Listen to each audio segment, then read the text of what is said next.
This conference will now be recorded. So starting out here, before we get to some of the things in the CARES Act that were in there for businesses, I just want to talk a little bit about the stimulus checks that came. Probably most of you have already gotten these. Again, I'll be real brief here since we all kind of know this. But $1,200 for a single filer capped out, or the stimulus starts to phase out at $75,000. $2,400 for joint filers, $500 per child. Most people should have gotten this already. I think there's probably a few stragglers that they have to get out yet, but for the most part, those payments should have made it either into your mailbox or your bank account. Also, in the CARES Act, there was the plussed up UI. So essentially, if you're unemployed because of a COVID-19 related closure or layoff, you qualify for a plussed up version of what you normally get through your state through UI. So if your job, depending on your, income level, if you uh, lose your job and let's say the benefit you get from your state is $350 a week, now you'll get $950. It's a plus up $600 per week, and this will run through the end of July. Also, now as your state has started to reopen, well, my state here is a little bit slower as we normally do things in the state of Minnesota. Um, if you're called back to work, you lose this benefit. There's been a few challenges of what is the official callback to work. I just say the more you document and the more you get things in writing, the smoother this should go. But it's we've definitely run into a problem with people who have been laid off that have no chance of going back to their original job, of them being unmotivated to get back to work, which is a problem. However, if you've laid people off, let's say you really like, say these 5 or 6 people or whatever the number is you've laid off, you can bring them back, and in order to get paid, they have to come back because they will lose that benefit. Well, now we'll get to talk about what's in there for all businesses. Here's another option. If you don't get a loan, you can defer your payroll taxes. So you can delay that payment between now and the first of the year of 2021, and you'll just owe the first half of the payroll tax at the end of 2021 and the second half at the end of 2022. Kind of like I said, this is a route for people who don't get a PPP loan.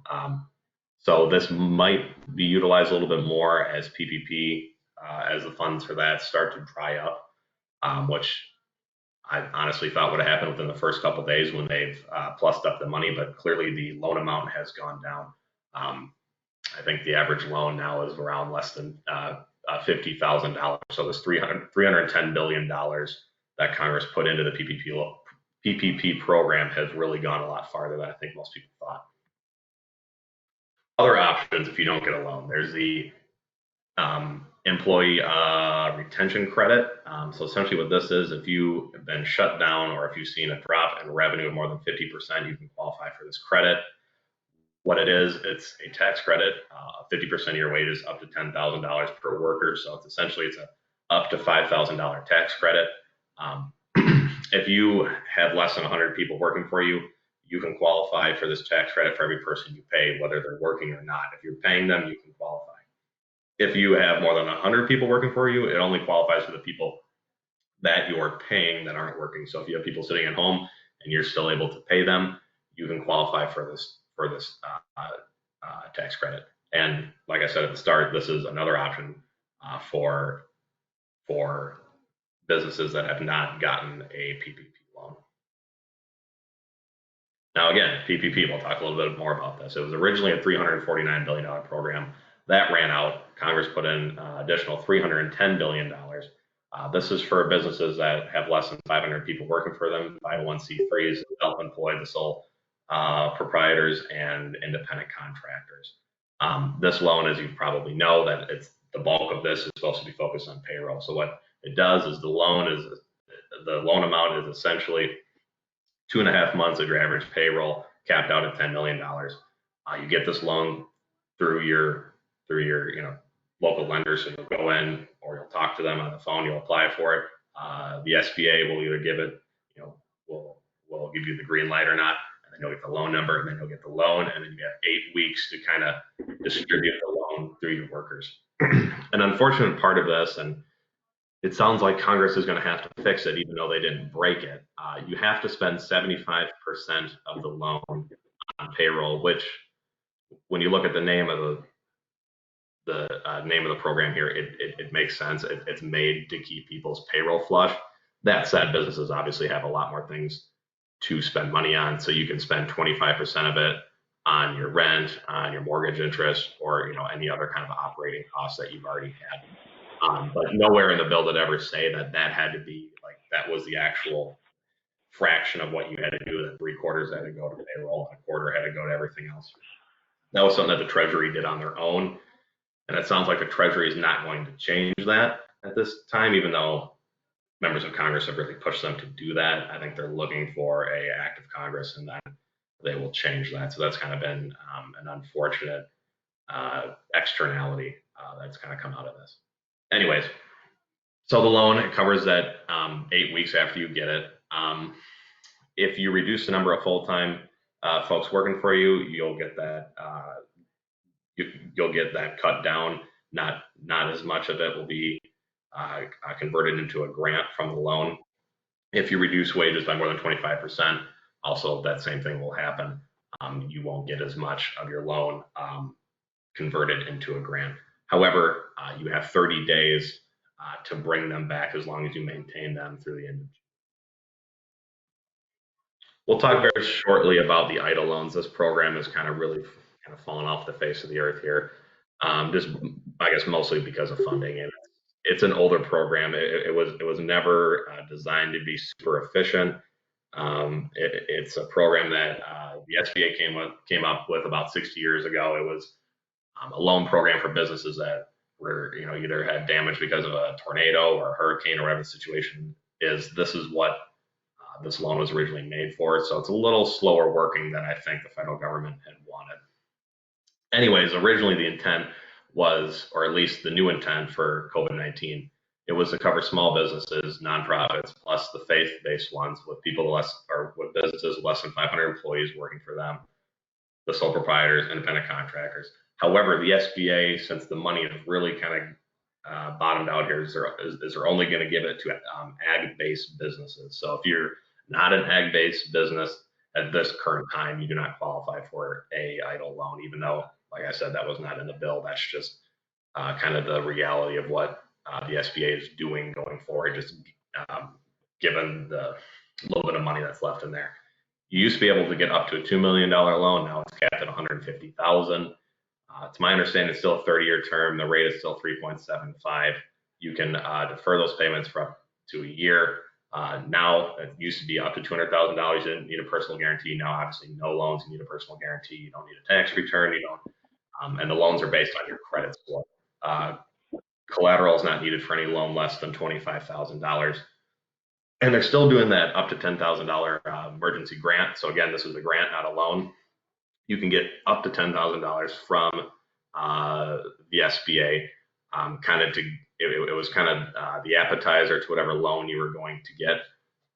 However, the SBA has kind of decided that they're basing it off the number of people that you have working for you. So if you're a very small business and you have 7 people working for you, if you try to get the grant, you're only going to get $7,000.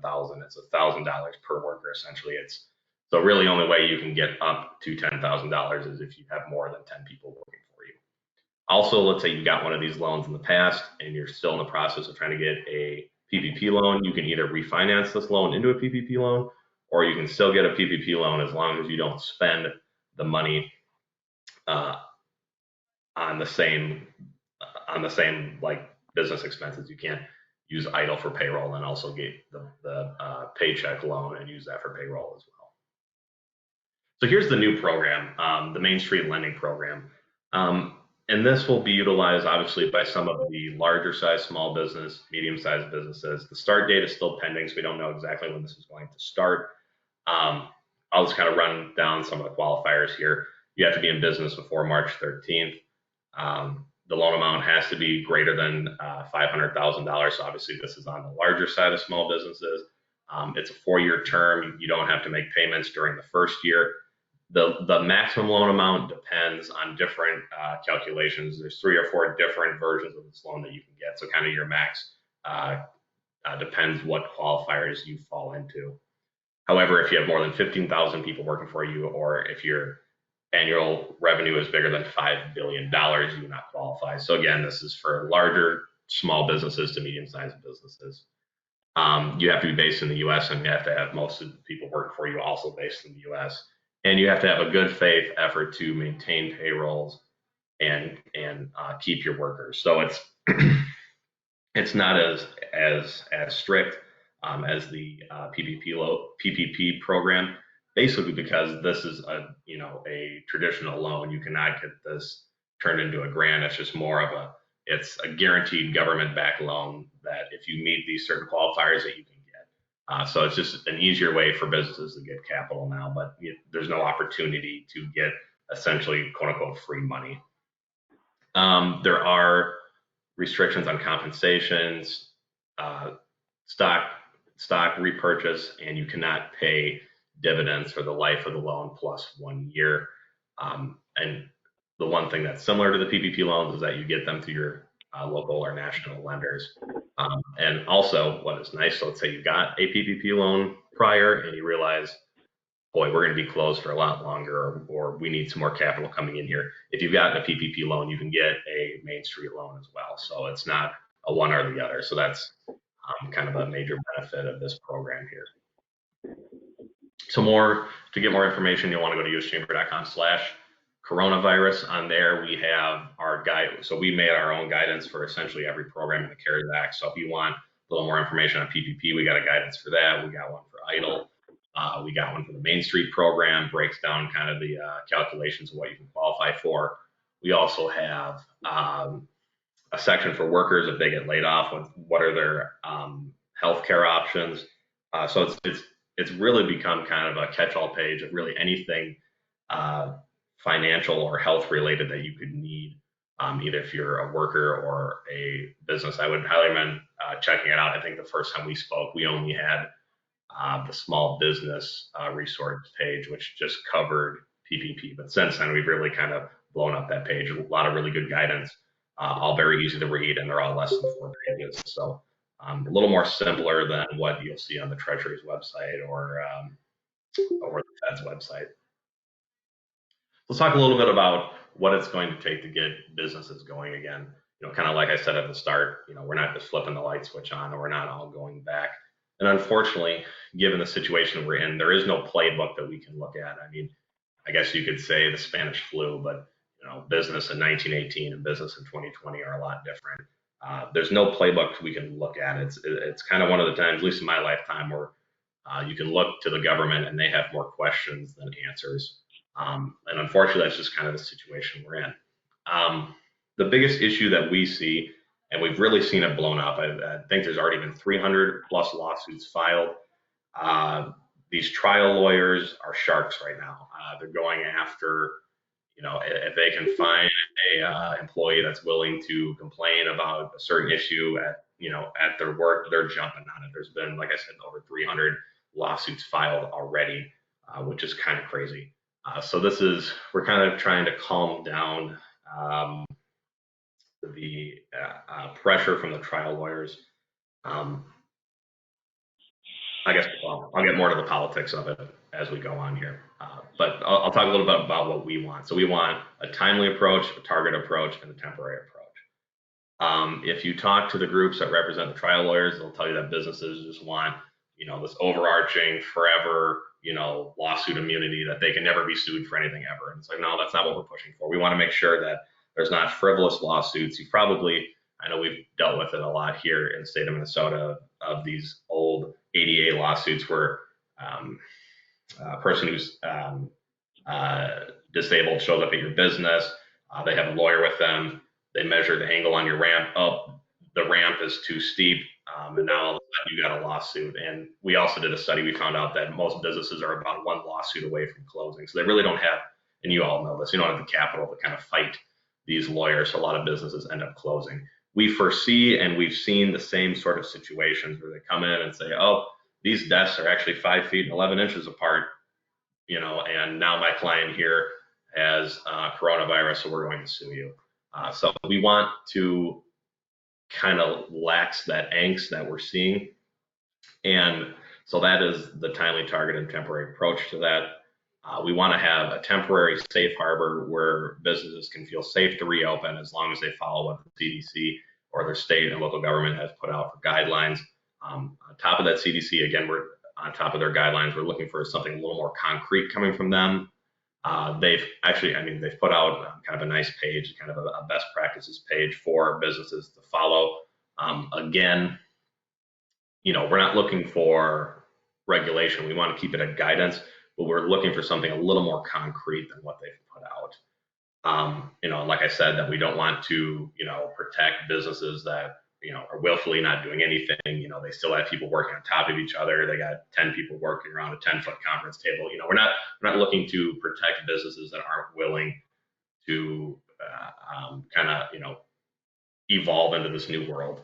But at the same time that, I think most business owners, and since, obviously us here in the Midwest, that I think we put a good faith, effort into living in this new reality. Also, we want to see protections for healthcare workers. We've seen in a lot of states, governors do it by order. Obviously, that doesn't hold up as well as passing something in statute. So, Illinois, New York, their governors have put out an order that protects healthcare workers from lawsuits. But we'd like to see something a little more concrete coming from Washington, D.C. And lucky for us that the public is on our side. Overall, 61% support some sort of broad-based safe harbor for businesses. If you break it down even farther, 84% support businesses that are currently open right now to have kind of a safe harbor from these frivolous lawsuits. 82% of the people feel the same way for businesses that are currently shut down but are looking to reopen. And 75% of the people want the same sort of safe harbor for businesses that have either transformed or were already making hand sanitizer, soap, or any other sort of any other cleaning supplies. The general public feels that these businesses should not have to face these frivolous lawsuits. Also, another really great part of the survey that we put out that we found is that it's a bipartisan issue. If you break it down, not so much bipartisan in the way of Washington, D.C., but bipartisan in the way, by us here in the rest of the country, that, there's not one party that feels strongly on this issue more than the other. Both parties feel that that it's very important that businesses kind of have a safe harbor. So getting into a little bit of the other items of concern and kind of the politics around it, just to kind of take you into what is slowing this down in Washington. House Republicans, Senate Republicans have said that essentially if they're going to pass anything, and obviously you probably saw yesterday that the House Democrats kind of put out their $3 trillion wish list for the next bill. The GOP has kind of held firm and said that we're not going to pass anything unless there's something in there for businesses, so they don't have to worry about frivolous lawsuits as they reopen. So that's obviously kind of the big stick in the sand right now. And to give you a little peek inside the curtain a little farther, House Democrats, well, at least the Speaker has said, I don't want to speak for all House Democrats, but the Speaker of the House has said that she is not for it. And it's mostly because of that trial lawyers are huge donors to her party, which is really going to kind of slow this down. Hopefully, public support and businesses speaking up will change her mind. But as of right now, she's kind of holding fast to those donors because, if you look at all the groups out there that help get House Democrats into the House, a lot of it is funded by trial lawyers. So they obviously have kind of a big stick to yield. So that's kind of the big political holdup. I don't normally like to get into politics in here. I just don't think it's useful, but just to kind of give you a peek into why, because to you and I think this seems so obvious that it should obviously be in the next bill, but just to give you a little peek behind the curtain of why this is going to be kind of a holdup. Anyways, that said, we want a little more clearance on what businesses are going to have to do as far as testing, tracing, and health monitoring. Obviously we've all heard of HIPAA, and that there's a lot of privacy concerns about people's health. So really, how intrusive can a business be? I think of my dad. He's 66 years old. He has type 2 diabetes. Um, can he say to his employer that he doesn't want to come back? Can his boss say to him that Ed, you should stay home and work? Kind of what is that role? How much can they know? What should they know? And kind of what role our business is going to have to play in the role of not only being their employer, but the role in healthcare as well. So that's kind of a sticky situation there. Also talked a little bit about guidance versus regulations. Right now, everything the CDC has put out, and OSHA, and essentially what the states do is it's all guidance. It's what they suggest you should do, and we want to keep it on the guidance side. We don't need, like I said, someone from OSHA showing up at people's bars and restaurants with a tape measure, measuring every little angle and making sure people are 6 feet apart. We don't need that going forward. I think businesses and states uh, will act in people's best interests. It's in the interest of the business to do that, as you all know. So we really kind of wanted to keep it guidance. However, we'd like to see something a little more concrete. A lot of plans out there. All states have plans. Some larger local governments have plans. The White House has put out their plans. CDC has their guidance. OSHA has their guidance. There's just a lot of places to look to. And we're kind of waiting for one to sort of rise up above all the rest. What is going to be, what should everybody look at? I would assume it's going to be something from the CDC, but yeah, we'll see. Also, again, I talked a little bit about the patchwork of rules. Um, our state government's going to preempt local governments from coming up. Can the city of Omaha say no, tables have to be 10 feet apart, and the city of Lincoln says no, they're going to be 6 feet apart? What role are city governments going to have in that? And then on top of that, what role is the state government going to have? I would assume that state governments will have more flexibility than local governments will, but also at the same time, I think there is a need, at least for a national framework for states to build off of, sort of like essentially everything else that we do. And then also, what are the other resources that businesses are going to need? Are they going to need um, you know, uh, temperature checks on the way into the door? What sort of new supplies are businesses going to need? Again, looking for a little more clarity. Kind of what are the things that businesses should be stocking up on? I feel like, at least in the state of Minnesota, where we're still closed down, a lot of businesses have been working on that because right now we have a governor that's not really looking to reopen. Well, he's having a conference today at 6 o'clock, so we'll see. But for the most part, he doesn't seem um, encouraged to reopen. So businesses are kind of putting together their own plans and presenting it to him like, hey, this is what we're going to do. Obviously, people have had a long time to think about what the future of their business is going to look like. So I think a lot of businesses have handled that themselves. However, we'd like to see um, what the federal government or what your state government should suggest that you should have going forward. So again, a little more clarity on that. Also, for more information, we also put out a state-by-state business guidance. So we've taken what all 50 states have done. We've compiled it into a map, so you can hover over your state. You can see what Governor Ricketts has said. I mean, I'm sure you have all paid attention to his press conferences and know what's going on, but it kind of breaks it down, again, into a little smaller form. And let's say, you also do business in Iowa. Well, now you can see what Governor Reynolds has done. You can just hover, over her state. It's something that we update on a week-to-week basis, so it should be fairly up to date. And it's just a one-stop resource to see what other states are doing. Also, I talked a little about the CDC. They have a business guide that they put out. It's very extensive, a lot of reading material there. You could probably get lost into it, or if you need something to read before you go to bed, it might be something good to look at. But again, it's a nice piece. It's something that they've put out. If you're at the point that you still haven't really thought about what your business is going to look like in this new world, they can kind of get you at least going on the right direction. So with that, I think we should just move to questions.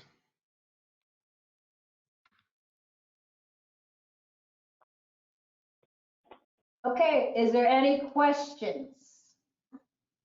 Okay, I have a question for you, Ethan. Mm-hmm. So I am walking into a small retail store and they are being careful and wanting to take my temperature and I refuse. Is there times where people are actually suing because that's a violation of their right to enter, or? Well, so, that's going to be another wrinkle. I don't know if any of the lawsuits have, the 300 plus that have been filed, have covered that. I think a big part of it is right now, like protecting workforce. But no, I mean, I've been in line at, Costco or, like Menards or the stores that are having you wear a mask now. And, they have a security guard at the front. And if you're not wearing around, a mask, then they turn you around. You can either go to your vehicle and get a mask or, go home, come back another time. I'm not sure if any of the lawsuits have covered that, but that's definitely, something that we're going to have to deal with is that, what role can businesses, or, how far can a business go that it balances the line between, like discrimination and health. Is it a situation where someone comes in, and they're not letting the business because they're not wearing a mask, but then they feel that it was more of like a discrimination suit, kind of how does that mix? I mean, again, these are all the problems that, businesses right now are kind of left holding the bag having to deal with. And this is where we really want Congress to, step in and say, these are the guidelines, as far as, what sort of legal protection consumers have, what workers have, and what businesses have. It's just, it's very unclear. So yeah, that's probably one of the hundreds of situations we could probably think about, of kind of the craziness of the next few months for sure. Any other questions? Unmute your mics. Yes, this is Ron Wagner from the brand. I'm a small boutique. I'm about 1,500 square feet, and I thought a lot about living. And again, this is 30 years in corporate retail. Everything I do, I'm afraid of my shadow for a lawsuit. Sure. And I constantly clean. I probably clean my store 3 and 4 times a day. It adds about 4 to 5 hours to my workday. And because I'm just, with the gross negligent willful misconduct, you kind of, and speaking to some of my colleagues, especially restaurant people, has Congress thought about any kind of, talking mitigation efforts? Because to be in compliance with cleaning, it's going to be brutal on your payroll, productivity, sales per man hour. Sure. And I mean, that's kind of a 2 cents from my standpoint. And because a lot of these things I think are well intentioned, but I know I hear a lot of things even in my little world of just me. And I'm fortunate because I've laid everybody off. Not that I'm proud of that, but I'm one of the very few that can make it go with just me. And I think that needs to be addressed as far as, because restaurants run such tight margins, and for them to be in compliance. I know that every time anybody uses the restroom or change room, I know I can give it a top to bottom thorough cleaning. I mean, and I clean my service desk 4 times a day, and I'm fortunate because everything I do is on camera, and that's on purpose, because we live in a litigious society. But I mean, I think that it's almost like, kind of like you said, a patchwork is well, business you can open limited basis, but for a restaurant to live, I think they have it way harder than I do. You got to run 80% capacity and be able to build bar tab, because, and one, I was talking to somebody, it's like you run 50% capacity, but you got to run 130% baseline to payroll to be in compliance. Right. No, I mean, you're 100% right. Yeah. I mean, those kind of things, kind of, I think there has to be some point you got to drill down those things, because, we just do. That's my 2 cents. So totally, yeah. It's how far down the rabbit hole do you have to go as far as keeping your business clean, and to clean to the extent of what keeps you solvent from a frivolous lawsuit. You're 100% right. And it's kind of like now, as I think about when I come back from the grocery store. Should I wipe down my groceries? Should I not? If I wipe down my groceries, then then I better wipe down the handle on my refrigerator and my pantry. And if I do that, I better go do my car door handle and my steering wheel. Like it's how far down you got to go. And you're right. I mean, we definitely have to look at what, kind of where does it end going forward? And I think where that's going to happen is that, businesses are going to have to, well, again, I'm in a state that hasn't reopened yet, but if you look a little bit at the polling out there, there's still a large amount of people that are really hesitant to go back out. So is it going to be on the, encouragement of state government to say, hey, you're safe in your area, you can go back out? Is it, are people looking at the president to say that? Are people looking at, businesses to, put it, a local restaurant to put on their, Facebook page, hey, these are the 10 things we're doing to make sure that you can eat in our restaurant and you feel safe. But then, like you said, are those 10 things enough? Is someone who might sue you looking for a dozen things? We need more clarity on what is going to be, the guidelines. You go into, grocery stores now and you see them and they're wiping down where the food's scanned over, and then they come down and, they wipe over the credit card reader and all that. Is that the standard now? I mean, just because they started doing, is that what we're all going to have to do? Does that even help? So there's going to be a huge trial and error period. And kind of during that period, we want to make sure that it's not going to be a free for all and a holiday for these trial lawyers to, make a lot of money. So that's really kind of our biggest point right now is, the CDC can put out $100,000 or 100,000 pages of guidance, and you miss reading one of the 100,000 pages, and then that's kind of where they get you. That's not the important part. We want to make sure that there's not any of those gotcha moments. So again, there's not a lot of answers for you here, and I wish I could give you an answer, but in order to kind of dip our toe in the pool of getting back out there, we got to make sure that the pool is safe to swim in, essentially, if that makes sense.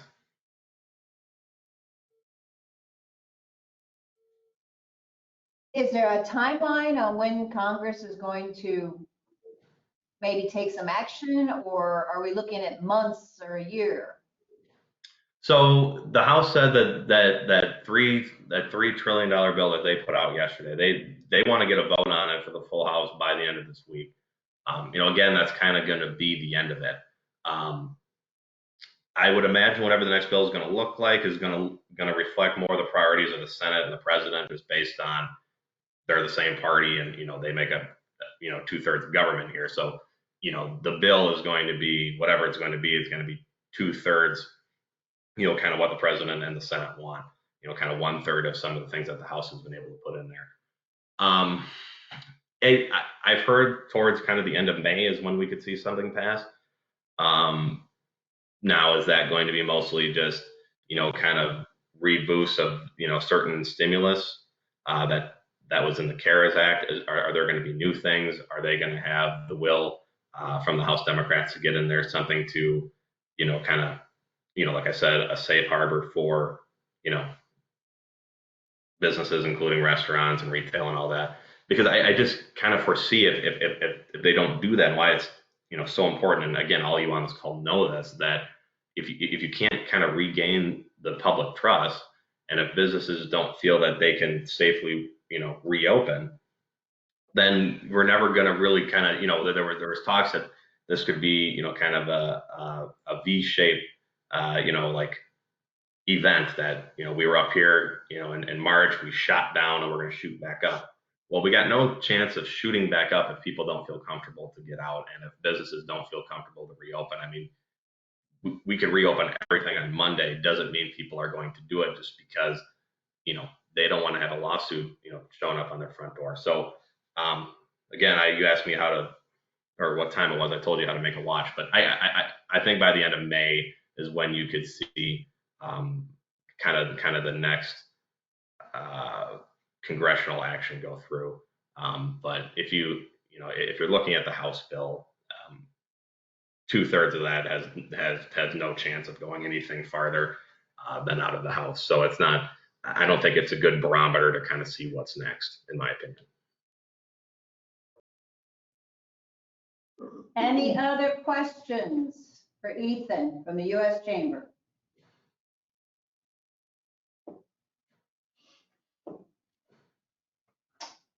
Do you need letters of support to help with this? Is there anything we can do to help with our businesses getting back safely and protected?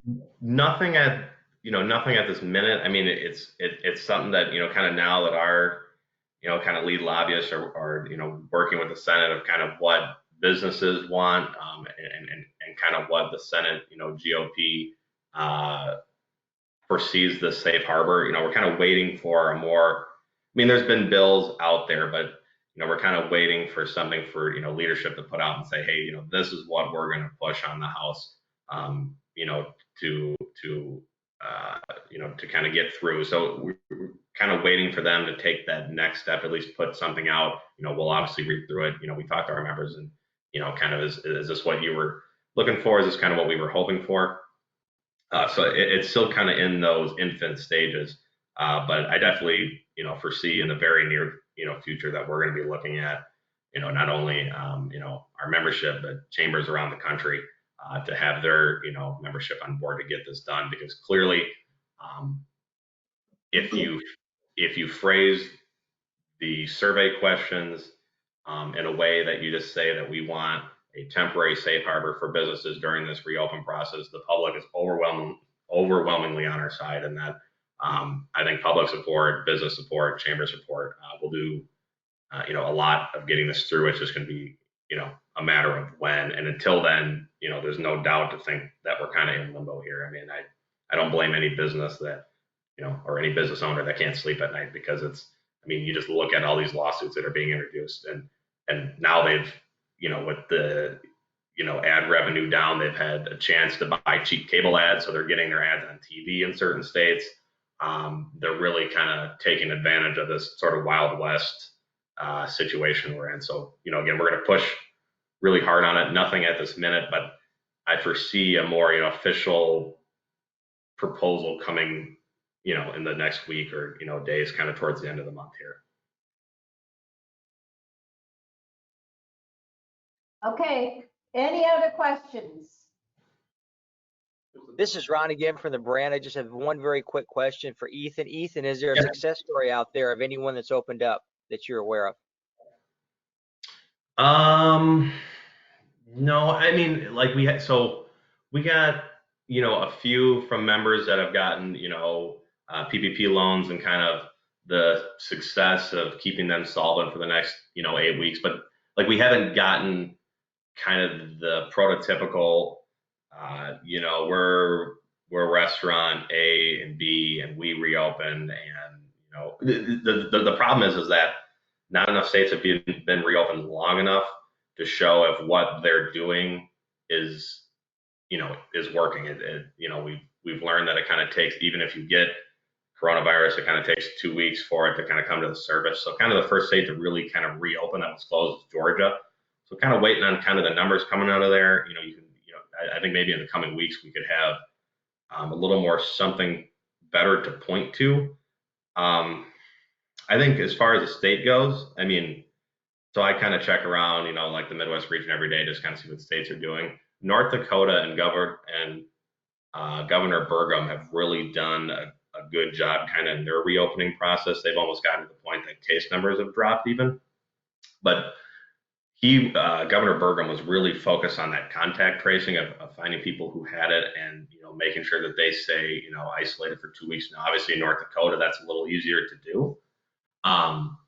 But it kind of has like a success state as of right now, at least in our region, they kind of seem like number one. I think you guys are, kind of, number two. I think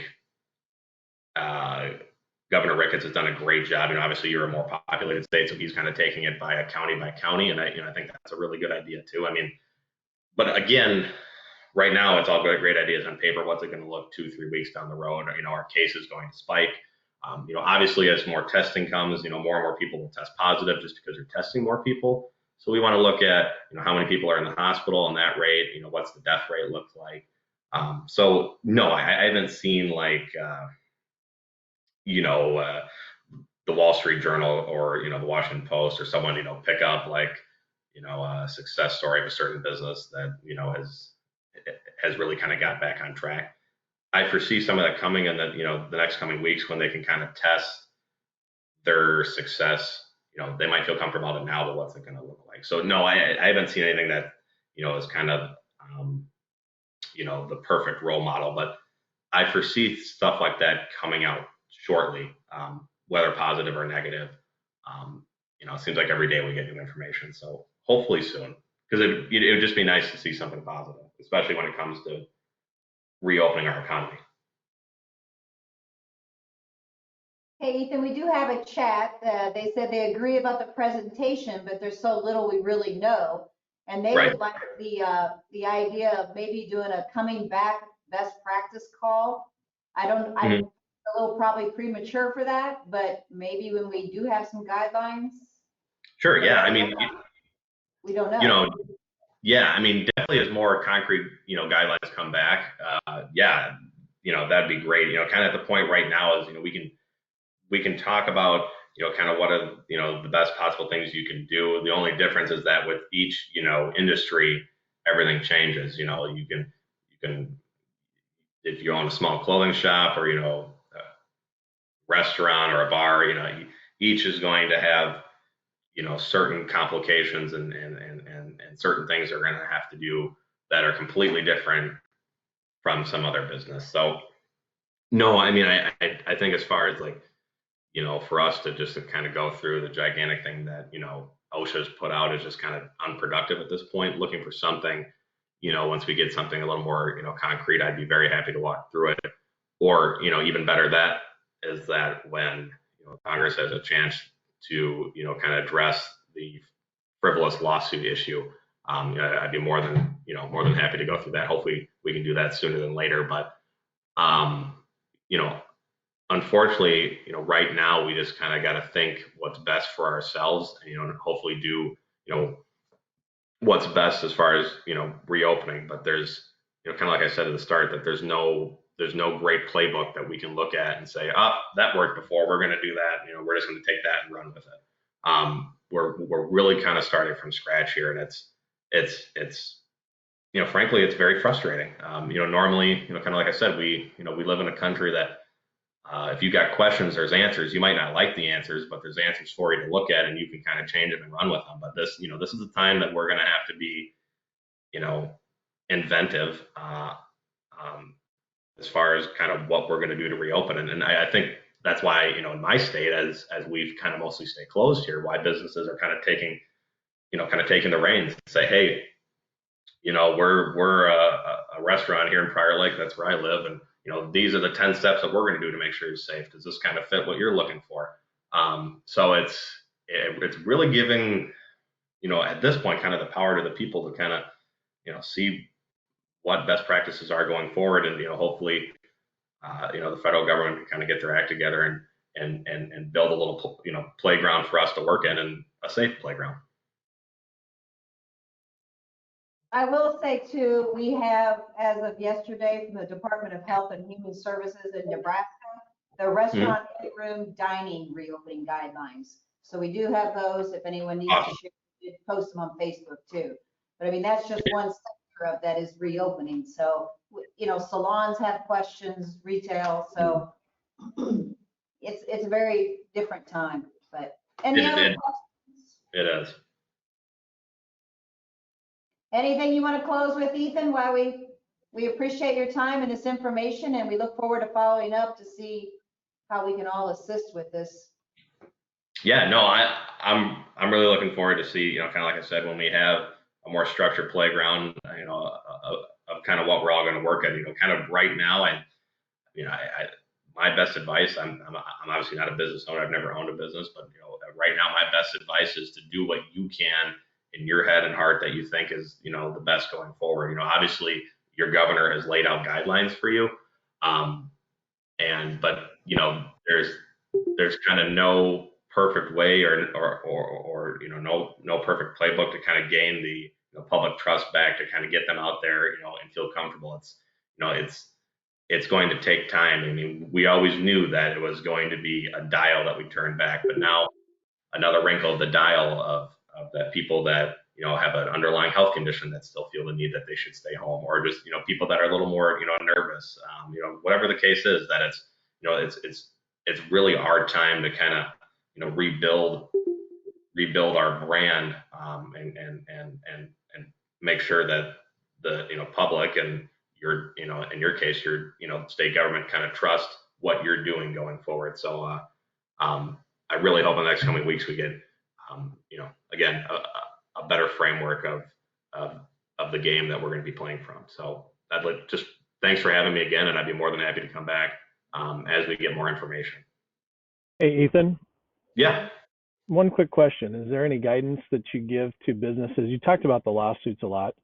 I'm curious, is there any guidance that you would give to businesses on potential waivers that they would have customers sign, acknowledging the risks of coming in and patronizing a business, so they come in and there's a waiver that a customer would sign that says, we acknowledge the risk of being in this business and the exposure to COVID-19, and we're going to sign this waiver freeing you from any legal liability if we were to contract COVID-19 from being in your business.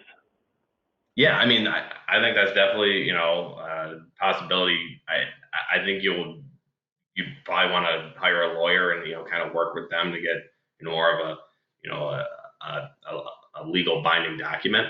But yeah, I mean, I'd say it's no different than owning a gun range, and people come in and they have to certify that they're a certain age and they're going to be safe in the range and all that.